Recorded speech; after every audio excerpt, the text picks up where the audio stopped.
আসসালামু আলাইকুম ওয়া রাহমাতুল্লাহি ওয়া বারাকাতুহু। দর্শক, মুস্তফা আলী খামেনি, জি হ্যাঁ, নাম হচ্ছে মুস্তফা আলী খামেনি। অনেকে হয়তো তার সাথে পরিচিত না, আমি পরিচয়টা দিচ্ছি।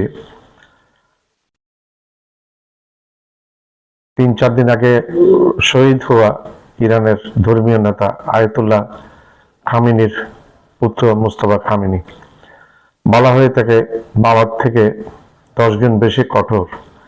আসলে বাবা কঠোর ছিলেন না, এগুলো একটু কথা, এগুলো যাদের মধ্যে মুসলিম বিদ্বেষ আছে তারা এই সমস্ত কথাগুলোকে কঠোর বলে। ধর্মীয় অনুশাসন, ধর্মীয় আইন, ধর্মীয় রীতিনীতি এগুলো যদি মেনে চলা হয় তাহলে কি কঠোর হয়?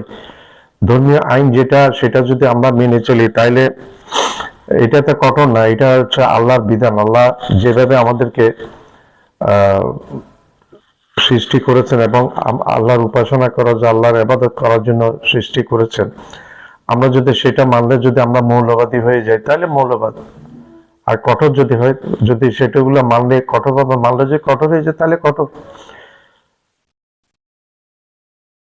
তো মুস্তফা আলী খামেনি, যার কথা আমি এতক্ষণ বলছিলাম,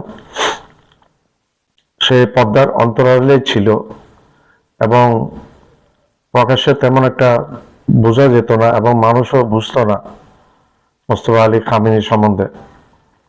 এখন মুস্তফা আলী পিতা আয়াতুল্লাহ খামেনি নিহত হওয়ার ফলে সামনের সারিতে চলে এসছে মুস্তফা আলী খামেনি। এই মুস্তফা আলী খামেনি, শোনা যায় যেটা বলা হচ্ছে বাবার চেয়ে 10 গুণ বেশি কঠোর। এরকম একজন কঠোর নেতারই দরকার বিশ্বের, মুসলিম বিশ্বে এরকম একজন কঠোর নেতারই দরকার। এখন আমেরিকা ইসরায়েলকে, এই দুটা পরাশক্তি, ইসরায়েলও পারমাণবিক শক্তির অধিকারী, আমেরিকাও পরাশক্তি, বিশ্বের বৃহত্তম শক্তি বলা হয়। এই দুটি শক্তির বিরুদ্ধে তার বাবা যেভাবে 16-17 বছর ধরে, 20 বছর ধরে সংগ্রাম করে এসেছেন, টিকে রয়েছেন, সেভাবে ছেলে যদি কঠোর হয়ে থাকে তারও আমেরিকার জন্য আরো কঠিন সময় অপেক্ষা করবে ভবিষ্যতে এবং ইসরায়েলের অস্তিত্বের একটা সংকট দেখা দিবে। বর্তমানে অলরেডি ইসরায়েলের অস্তিত্বের সংকট দেখা দিয়েছে অলরেডি, সেটা আমরা খুব ভালোভাবে লক্ষ্য করছি। ইসরায়েল যেভাবে, আমেরিকা যেভাবে একটা বিশাল এক নিজেদেরকে পরাশক্তি জাহির করত, সেটা এই ইরানের সাথে বর্তমানে যে সংঘাত, এই সংঘাতের পরিপ্রেক্ষিতে আমরা দেখতে পাচ্ছি ডোনাল্ড ট্রাম্পের হুমকি, রিজিম চেঞ্জ করা এবং উপরের লেভেলের নেতাদেরকে চেঞ্জ করা, মেরে ফেলে দিয়ে চেঞ্জ করা। অন্তত 50 জন নেতা আমেরিকা এবং ইসরায়েল মেরে ফেলেছে প্রথম আঘাতে। কিন্তু ইরানটা ওইভাবে তৈরি না, ইরানের রিজিমটা ওইভাবে তৈরি না, এখানে লেভেল আছে। ইরানে শোনা যাচ্ছে বর্তমানে 50টি প্রদেশ এখন তারা সেন্ট্রাল কমান্ডে থাকবে না আপাতত যুদ্ধকালীন পরিস্থিতিতে। তো এখন খেলা বুঝতে হবে, আমেরিকা শুধু কেন্দ্রীয় কমান্ডের নেতাদেরকে মেরে ফেললে হবে না এবং 50টা সবাইকে তেহরান স্বাধীনতা দিয়েছে সিদ্ধান্ত নেওয়ার ক্ষেত্রে। তো এইখানে আমেরিকাকে ভেবেচিন্তে কাজ করতে হবে। আমেরিকা অলরেডি ফাঁপড়ে পড়ে গেছে। ডোনাল্ড ট্রাম্প প্রকৃতপক্ষে হচ্ছে নেতানিয়াহুর কসাই। নেতানিয়াহুর একজন চাকর ছাড়া কিছু না। নেতানিয়াহু যেভাবে বলে সেভাবে ব্যবহৃত হচ্ছে এই ডোনাল্ড ট্রাম্প। বর্তমান বিশ্বে 3 জন কসাই আছে, একজন হচ্ছে ডোনাল্ড ট্রাম্প, একজন হচ্ছে নেতানিয়াহু, আরেকজন হচ্ছে ভারতের নরেন্দ্র মোদী। এই 3টা খুব বড় জাতের কসাই এবং মানবতার শত্রু। আমি এখানে ধর্মীয় কোনো জিনিস আনছি না, আমি মানবতার প্রশ্নটা বলছি, মানবতার কথাই বলছি আমি। এই মানবতার শত্রু এই 3টা, কসাই ট্রাম্প, কসাই মোদী, কসাই নেতানিয়াহু। তো এখন মুস্তফা আলী খামেনি যদি ক্ষমতায় যদি আসে তাইলে আমেরিকা এবং ইসরায়েলের জন্য আরো কঠিন সময় অপেক্ষা করছে, এটা বলার অপেক্ষা রাখে না। বাবা খামেনির চেয়েও 10 গুণ বেশি কঠোর ছেলে মোস্তফা। যেন সত্যিকারের বীর পুরুষ। খামেনির মৃত্যুর পর ইরান এখন এমন জায়গায় দাঁড়িয়ে গেছে যেখানে রাগ আর প্রতিশোধী সিদ্ধান্ত চালাচ্ছে। যুক্তরাষ্ট্র ইসরায়েলের যৌথ হামলায় সর্বোচ্চ নেতা মারা যাওয়ার পর তেহরানের ভেতরে আর ধৈর্য ধরে কথা বলার জায়গা নেই।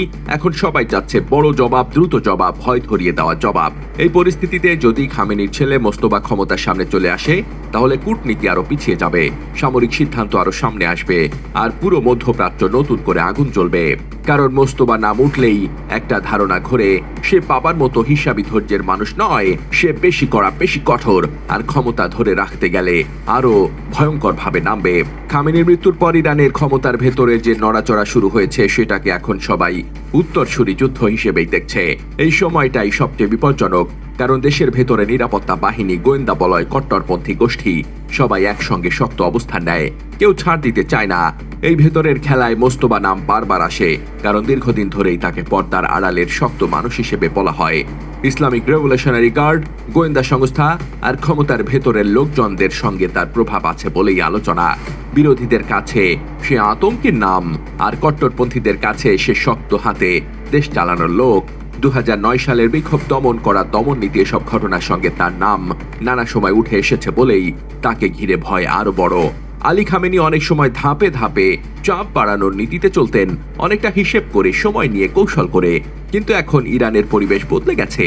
শীর্ষ নেতৃত্ব আঘাতের পর প্রতিশোধের তাগিদ এতটাই তীব্র যে নরম কথা বলার জায়গা ছোট হয়ে গেছে।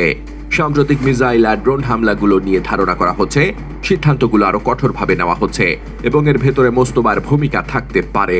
যদি সে সামনে আসে, তাহলে ইরান আরো আক্রমণাত্মক হবে, প্রক্সি নেটওয়ার্ককে আরো জোরে চালাবে, আর যুক্তরাষ্ট্র ইসরায়েলের সঙ্গে সংঘাত আরো বড় হবে। কারণ তখন শেষ কথা হবে শক্তি দেখানো, সমঝোতার চেষ্টা কমে যাবে। এই বদলের প্রভাব শুধু ইরানেই থাকবে না, লেবানন, সিরিয়া, ইয়েমেন, ইরাক, এসব জায়গায় ইরানের যে নেটওয়ার্ক আছে সেগুলো আরো সক্রিয় হয়ে উঠতে পারে। উপসাগরীয় দেশগুলোর উপর চাপ বাড়বে, কারণ যেখানেই উত্তেজনা বাড়ে সেখানেই বন্দর, বিমানবন্দর, তেল অবকাঠামো সব ঝুঁকির মধ্যে পড়ে। একই সঙ্গে পারমাণবিক কর্মসূচি আর বিশাল মিসাইল ভান্ডার নিয়ে পশ্চিমা উদ্বেগ আরো বেড়ে যাবে। নতুন নেতৃত্ব যদি কঠোর হয়, তাহলে নিষেধাজ্ঞা, পাল্টা চাপ, সামরিক প্রস্তুতি সবই বাড়তে পারে, আর এতে আগুন আরো ছড়িয়ে পড়ার সুযোগ। আমার চ্যানেলটা লাইক করবেন, শেয়ার করবেন, সাবস্ক্রাইব করবেন, বেল আইকনটা প্রেস করবেন, সাবস্ক্রাইব করতে ভুলবেন না। আবার বলছি, আমার চ্যানেলটা লাইক করবেন, শেয়ার করবেন, সাবস্ক্রাইব করবেন, বেল আইকনটা প্রেস করবেন, সাবস্ক্রাইব করবেন, সাবস্ক্রাইব করবেন, সাবস্ক্রাইব করতে ভুলবেন না।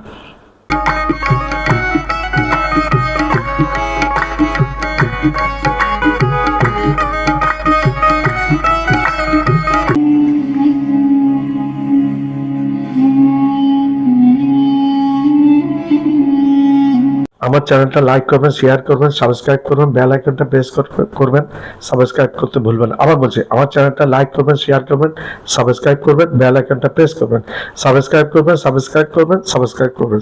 করতে ভুলবেন না।